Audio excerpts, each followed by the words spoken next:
آج کے ویڈیو میں ہم آپ کو بتائیں گے کہ حضرت امام حسین علیہ السلام نے جس شیر کو پالا تھا وہ شیر ابو حارث کہاں سے آیا تھا، اور بچپن میں آزاد کیا ہوا وہ شیر کس طرح سے 10 محرم کربلا میں امام علیہ السلام کی شہادت کے بعد پہنچا، اور اس کے بعد فوج یزید کے ساتھ اس نے کیا کیا۔ امام حسین علیہ السلام نے بچپن سے ایک شیر پال رکھا تھا جس کا نام ابو الحارث تھا۔ عربی میں حارث شیر کو کہا جاتا ہے۔ یہ شیر امام حسین علیہ السلام کو کیسے ملا؟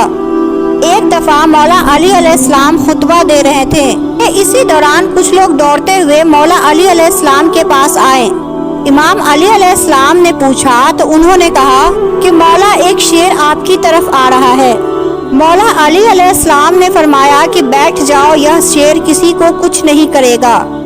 یہ بات ابھی ختم نہیں ہوئی تھی کہ ایک بہت بڑے شیر نے امام علی علیہ السلام کے قدموں میں سر رکھ کر سلامی دی۔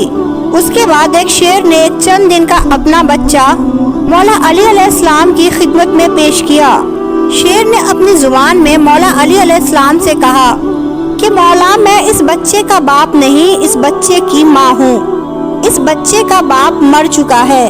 اس شیرنی نے مولا علی علیہ السلام سے کہا کہ مولا میں چاہتی ہوں یہ پل کر زبان بھی ہو جائے اور محفوظ بھی رہے۔ مولا علی علیہ السلام نے فرمایا کہ مطمئن ہو کر چلی جاؤ، یہ مجھ علی کا وعدہ ہے کہ اسے یتیمی کا احساس نہیں ہوگا، میں یہ بچہ اسے دوں گا جو یتیموں کی پرورش کر سکتا ہو۔ اس شیرنی نے کہا کہ مولا وہ کون ہے جو حیوانوں کو بھی یتیمی کا احساس نہیں ہونے دیتا؟ مولا علی علیہ السلام نے فرمایا کہ میرا ایک بیٹا ہے جس کا نام حسین ہے، یتیموں کی اس سے زیادہ پرورش کرنا کوئی نہیں جانتا۔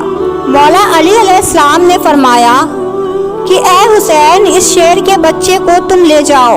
امام حسین علیہ السلام نے اس چند دن کے بچے کو اٹھایا، اس کے سر پر شفقت سے ہاتھ پھیرا اور فرمایا کہ آج سے اس کا نام ابو الحارث ہے۔ ابو الحارث کی بچپن سے ہی امام حسین علیہ السلام سے دوستی ہو گئی، وہ ہر جگہ پر امام حسین علیہ السلام کے ساتھ رہتا تھا۔ اس شیر کو امام حسین علیہ السلام سے انتہائی محبت اور عقیدت تھی۔ جب یہ شیر بڑا ہو گیا تو کچھ لوگ مولا علی علیہ السلام کے پاس آئے اور کہنے لگے کہ یا علی، اب یہ شیر بڑا ہو گیا ہے، ہمیں اس سے خوف آتا ہے کہ کہیں یہ ہمیں نقصان نہ پہنچا دے۔ مولا علی علیہ السلام گھر تشریف لائے اور امام حسین علیہ السلام سے کہنے لگے، بیٹا میں نہیں کہہ رہا لیکن عرب کے لوگ کہہ رہے ہیں کہ ابو الحارث جوان ہو چکا ہے، اب اس سے ہمیں خطرہ ہے، بیٹا ابو الحارث کو آزاد کر دو۔ یہ سننا تھا کہ امام حسین علیہ السلام کی آنکھوں میں آنسو آ گئے۔ مولا علی علیہ السلام کو دیکھ کر مسکرائے اور اپنے بابا کی گردن میں پیار سے باہیں ڈال کر مسکرا کر کہا، جی بابا جان، جیسے آپ کا حکم ہے۔ لیکن اس کے ساتھ ہی امام حسین علیہ السلام کے اتنے بڑے بڑے آنسو رخسار پر آ گئے۔ امام حسین علیہ السلام نے فرمایا کہ بابا جان، آج کا دن نکال لیں، کل ابو الحارث آپ کو نظر نہیں آئے گا۔ امام علی نے فرمایا کہ بیٹا حسین، آج کے دن کیا کرو گے؟ امام حسین علیہ السلام روئے اور فرمائے، بابا جان دیکھے باہر شام ہو گئی ہے اور یہ وقت کسی کو گھر سے باہر نکالنے کا نہیں۔ مولا علی علیہ السلام نے امام حسین کو سینے سے لگایا۔ جب مولا تہجد کے وقت شیر کو خوراک دینے کے لیے گئے تو ابو الحارث نے کہا کہ مولا آج اتنی جلدی احسان؟ تو مولا نے ساری بات ابو الحارث کو بتائی۔ ابو الحارث نے کہا کہ ٹھیک ہے مولا، میں جاتا ہوں، لیکن ایک شرط ہے کہ ایک دفعہ ملاقات ضرور ہو۔ روایات کے اندر ہے کہ امام حسین علیہ السلام نے فرمایا کہ تاریخ یاد رکھنا 10 محرم 61 ہجری، میدان کربلا کے ٹیلے کے پاس سے تمہیں ایک آواز آئے گی، بس اس آواز پر چلے آنا، مجھ سے ملاقات ہو جائے گی۔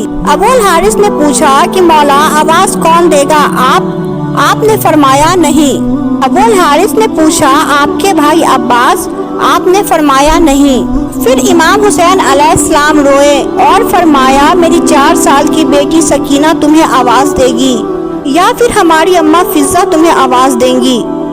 آج بھی کربلا معلّہ میں وہ مقام موجود ہے جہاں کھڑا ہو کر بی بی فضہ نے ابو الحارث کو آواز دی تھی۔ امام حسین علیہ السلام نے جب ابو الحارث کو آزاد کیا تو انہوں نے فرمایا کہ اے ابو الحارث تم ملک عراق میں چلے جاؤ، وہاں پر نینوا کا ایک جنگل ہے، اس جنگل کا بادشاہ شیر مر چکا ہے، تم وہاں چلے جاؤ اور وہاں پر جا کر بادشاہی کرو۔ یوں امام حسین علیہ السلام کا حکم مان کر ابو الحارث مدینہ سے چلا گیا۔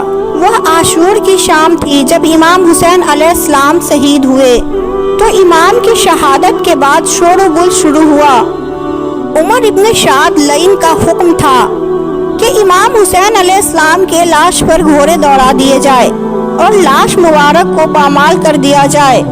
یہ آواز سن کر اہل حرم میں قیامت برپا ہو گئی۔ جیسے ہی افواج ازکیاء کے اندر یہ اعلان ہوئے تو بی بی فضا حضرت بی بی سکینہ کے پاس آئی اور کہنے لگی کہ اے میری پاک سیدہ، رسول خدا صلی اللہ علیہ وآلہ وسلم کے ایک صحابی تھے جو سمندر میں سفر کر رہے تھے کہ اس کی کشتی ٹوٹ گئی۔ وہ کشتی کا ایک لکڑی کے تختے کا سہارا لے کر ایک جزیرے میں پہنچا۔ اس ویران جزیرے میں اس نے ایک شیر کو دیکھا۔ وہ شخص شیر کو کہنے لگا کہ مجھے اذیت مت دینا، میں رسول خدا صلی اللہ علیہ وآلہ وسلم کا غلام ہوں۔ اس شیر نے جیسے ہی اس صحابہ کی بات سنی تو وہ اسے مارنے کی بجائے وہ اسے صحیح راستے پر لے گیا۔ بی بی فضا نے فرمایا، اے میری پاک سیدہ، اس علاقے میں بھی ایک شیر رہتا ہے، آپ مجھے اجازت دیجیے اس شیر کے پاس جا کر اسے بلاتی ہوں اور ظالموں کے ارادے سے اسے آگاہ کرتی ہوں۔ جناب فضا جنگل کی طرف جانے لگی اور انہوں نے ابو الحارث کہہ کر شیر کو صدا دی۔ جیسے ہی بی بی فضا کی آواز بلند ہونے لگی تو شیر چند ہی وقت میں ان کے پاس پہنچ گیا۔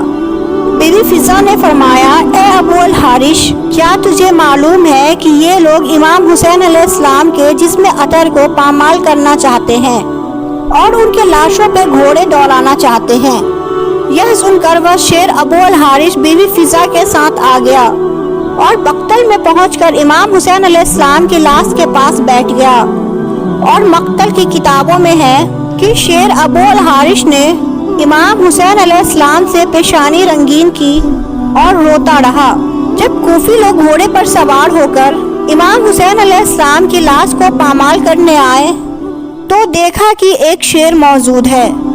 گھوڑے وہاں نہ ٹھہر سکے اور بے قابو ہو کر بھاگ نکلے۔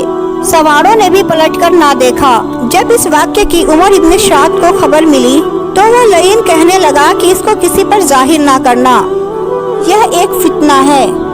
فضا سلام اللہ علیہ نے شیر کی آنے کی خبر زینب پاک سلام اللہ علیہ کو سنائی اور اس طرح لاش اطہر پامال ہونے سے محفوظ رہی۔ کچھ لوگوں نے روایت کی ہے کہ بی بی فضا نے شیر ابو حارث کو امام حسین علیہ السلام کا لاشا ڈھونڈنے کو بلایا تھا، جو کہ یزیدی فوج نے لاش اطہر پہ گھوڑے دوڑا کر پامال کر دیا تھا، اور وہ گھوڑے اواچے کے نام سے مشہور تھے، جنہوں نے اپنے ٹاپوں سے نبی کے نواسے امام حسین علیہ السلام کا جسم رون ڈالا تھا۔